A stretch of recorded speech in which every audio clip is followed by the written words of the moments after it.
बोलो सच्चे दरबार की जय। श्री गणेशाय नमः। वही श्री भागवत महात्म्य का पाठ। तो नारद मुनि व्यास जी को क्या कहते हैं? व्यास जी को कहते हैं कि ऐसी कथा करो कि आपको भी शांति मिले और सब जीवों को भी शांति मिले। व्यास जी ने भी जब तक भागवत शास्त्र की रचना नहीं की तब तक उनको शांति नहीं मिली। कलयुग में कृष्ण कथा और कृष्ण कीर्तन के सिवा दूसरा कोई उद्धार का उपाय नहीं है। कलयुग में मनुष्यों का उद्धार दूसरे साधन से नहीं हो सकता। केवल कृष्ण कीर्तन कृष्ण स्मरण से ही कलयुग में मनुष्यों का उद्धार होगा। परमात्मा की लीला कथा का वर्णन आप अति प्रेम पूर्वक करो। सब साधनों का फल प्रभु प्रेम है। आप तो ज्ञानी हैं महाराज, मैं आपको अपनी कथा सुनाता हूँ। मैं कैसा था और कैसा हो गया। नारद मुनि कहते हैं कि मैं अपनी कथा सुनाता हूँ, मैं पहले कैसा था और अब कैसा हो गया। व्यास जी को विश्वास दिलाने के लिए नारद जी अपना ही दृष्टांत देते हैं, अपने पूर्वजन्म की कथा सुनाते हैं। कथा श्रवण और सत्संग का फल बताते हैं। कथा सुनने से, संतों की सेवा करने से जीवन सुधरता है। मैं दासी का पुत्र था, परंतु मैंने 4 मास कन्हैया की कथा सुनी। मुझे सत्संग मिला तो मेरा जीवन दिव्य बना। कृष्ण कथा से मेरा जीवन सुधरा है। मैं दासी का पुत्र था। नारद मुनि थे जो आचार विचार का कुछ भान नहीं था, परंतु मैंने कथा सुनी और मेरा जीवन पलट गया। 4 महीने तक कथा सुनी संतों के पास और मेरा जीवन पलट गया। बता रहे हैं यह मेरे सदगुरु की कृपा थी। व्यास जी नारद जी से कहते हैं अपने पूर्वजनों की कथा सुनाओ। नारद जी कहते हैं सुनो, मैं 7-8 साल का था और कि मेरे बचपन में ही मेरे पिता की मृत्यु हो गई। मेरी माता दासी का काम करती थी, मैं भील बालकों के साथ खेलता था। मेरे पुण्यों का उदय हुआ। हम जिस गांव में रहते थे वहाँ घूमते फिरते साधु आए। 7-8 साल का था, नारद मुनि बता रहे हैं 7-8 साल का था तब घूमते फिरते साधु आए। गांव के लोगों ने उस गांव में चातुर्मास ठहरने को कहा। चातुर्मास से चल रहा था तो गांव वालों ने कहा कि यहीं ठहर जाओ और कहा इस बालक को आपकी सेवा में सौंपते हैं। गांव वालों ने कहा ये पुत्र दासी का पुत्र है और इसको आपकी सेवा में सौंपते हैं।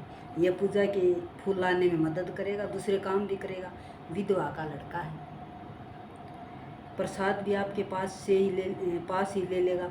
मुझे संतों का केवल दर्शन ही नहीं उनकी सेवा का भी लाभ मिला। कथा भी सुनता रहा, सेवा भी करता रहा। जब तक किसी पुरुष की प्रत्यक्ष सेवा नहीं करो तब तक मन तन में भी मैं से वासना नहीं जाती, अंदर के विकार नहीं जाते। मेरे गुरुदेव सच्चे संत थे, पूर्ण भक्ति में रंगे थे। मुझे सच्चे संत की सेवा करने का लाभ मिला। पहले तो सच्चे संतों के दर्शन मिलते नहीं और दर्शन हो भी जाएं तब भी उनके प्रति सद्भाव नहीं जागता। संतों के दर्शन भी ऐसे नहीं मिलते, बहुत भगवान की कृपा बहुत होती है तब कई संतों के दर्शन होते हैं। गुरुदेव अमानी थे इसलिए दूसरों को मान देते थे।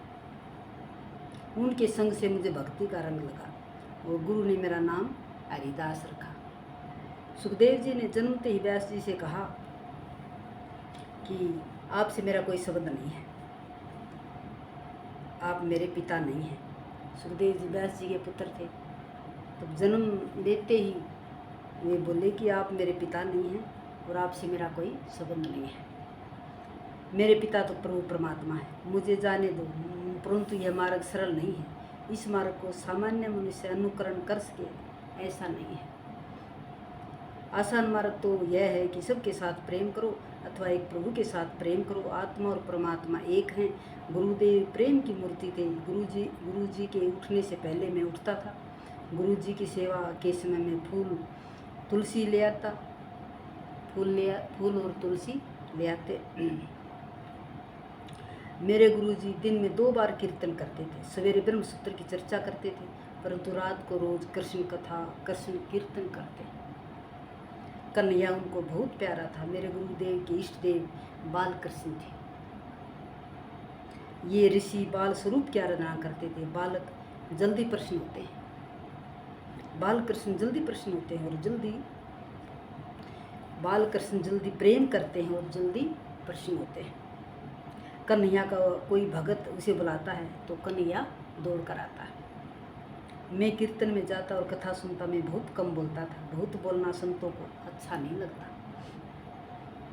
मैं वाणी से शक्ति का खर्च मत करो, अर्थात कम बोलो और मौन रखो। सेवा करने वाले पर संत कृपा करते हैं। ये तीनों गुण नारद जी कहते हैं कि मुझ में थे। मैं तो कोल और भीलो बालकों से खेलता था। एक दिन मैं कथा में गया। मेरे गुरु कृष्ण कथा का वर्णन करते थे। मैंने कथा में बाल लीला सुनी। छोटे छोटे बालक कन्हैया को बहुत प्यारे लगते हैं। कथा सुनकर प्रभु के प्रति मेरा सद्भाव जागा। कृष्ण कथा यह प्रेम कथा है। कृष्ण कथा में गोपियों को, स्त्रियों को, बालकों को, सबको आनंद आता है। श्री कृष्ण की कथा ऐसी दिव्य है कि यह सबको पसंद, सबको आनंद देती है। श्री कृष्ण कथा में ऐसा आनंद आने लगा कि मेरा खेलना छूट गया। श्री कृष्ण कथा में गुरुदेव पागल बने हैं। मनुष्य संसार के पीछे पागल बनते हैं और उस दशा से मुक्त नहीं हो सकते। भगवान के पीछे जीव पागल बने हैं तो जीव शिव एक हो जाते हैं, एक होते हैं। संत की आंखें शुद्ध होती हैं, पवित्र होती हैं। संत आँखों में पाप नहीं करते। संत की आंख में श्री कृष्ण विराजते हैं। संत तीन प्रकार से कृपा करते हैं। संत जिसकी ओर बार बार दृष्टिपात करते हैं उसका जीवन सुधरता है। जिसकी तरफ बार बार देखते हैं उसका जीवन सुधरता है। जो नाम ले लेते हैं गुरु जी का किसी, तो उनको बार बार देखते हैं कि भाई हमारी तरफ देखे, हमारी तरफ देखे। तो संतों की आँखें बहुत पवित्र होती हैं और देखने वाले को भी पवित्र कर देती हैं। माला फेरते जिस शिष्य की याद आएगी उसका जीवन सुधरेगा। मेरे गुरु मुझे बार बार निहारते थे। गुरुजी कहते थे यह बच्चा बड़ा समझदार है। गुरुजी को आनंद होता था, वे बहुत प्रसन्न थे। यह जीव जातिहीन है परंतु कर्महीन नहीं है। संत जिस पर प्रेम की नज़र डालते हैं उसका कल्याण होता है। एक दिन प्रसाद ले लेने के बाद मैं उनकी झूठी पतले उठाता था। मैं दासी का पुत्र था, कहे बिना मुझे खाने को कौन देता। गुरुजी ने मुझे इस प्रकार सेवा करते देखा। संत का हृदय पिघला। गुरुजी ने पूछा कि हरिदास तुमने भोजन किया है? मैंने ना कही। गुरुदेव को बहुत मुझ पर दया आई। यह बालक कितना समझदार है। गुरुदेव ने मुझे आज्ञा दी कि पतलों में मैंने महाप्रसाद रखा है, यह खाओ। मैंने वह प्रसाद खाया। शास्त्र की आज्ञा है कि गुरुजी की आज्ञा के सिवा उनका उच्छिष्ट नहीं खाना।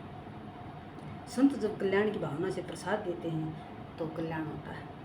संत हृदय पिंगलने पर बुला कर देते हैं तो वे प्रसन्न हुए, ऐसा मानना। मैंने प्रसाद ग्रहण किया, मेरे सब पाप नष्ट हुए। मुझे भक्ति का रंग लगा, मुझे कृष्ण प्रेम का रंग लगा। उस दिन मैं कीर्तन में गया और मुझे नया अनुभव हुआ। कीर्तन में एक निराला आनंद आया कि मैं आनंद में थई नाचने लगा। अति आनंद में देह इतिहास छूटता है। कीर्तन भक्ति श्री कृष्ण को अतिशय प्रिय है। भक्ति का रंग मुझे उसी दिन लगा। कीर्तन भक्ति भगवान कृष्ण को बहुत प्रिय है। मुझे राधा कृष्ण का अनुभव हुआ। सुखदेव जी कहते हैं नारद जी व्यास जी को अपना आत्मचरित्र सुनाते हैं। मैं कम बोलता था इसलिए मुझ पर संतों की कृपा हुई। सेवा में सावधान रहता था। संत सेवा में सद्भाव रखते हैं, परंतु गुरुदेव की मुझ पर खास कृपा हुई। मुझे वासुदेव गायत्री का मंत्र दिया। पहले स्कंद में 5वें अध्याय का 39वां श्लोक यह वासुदेव गायत्री का मंत्र है। इस वासुदेव गायत्री का हमेशा जप करो। कौन सा मंत्र? नमो भगवते तुभ्यं वासुदेवाय धीमहि प्रद्युम्नाय निरुधाय नमः संकर्षणाय जय। ये भागवत का मंत्र है। ये संतों ने नारद जी को दिया था। तो यही है इस भागवत महात्म भागवत पाठ आप सुनते रहो और भगवान प्रेम रस पीते रहो। जय श्री राम, जय श्री राम, जय श्री राम। हरिओम तत्सत। हरिओम।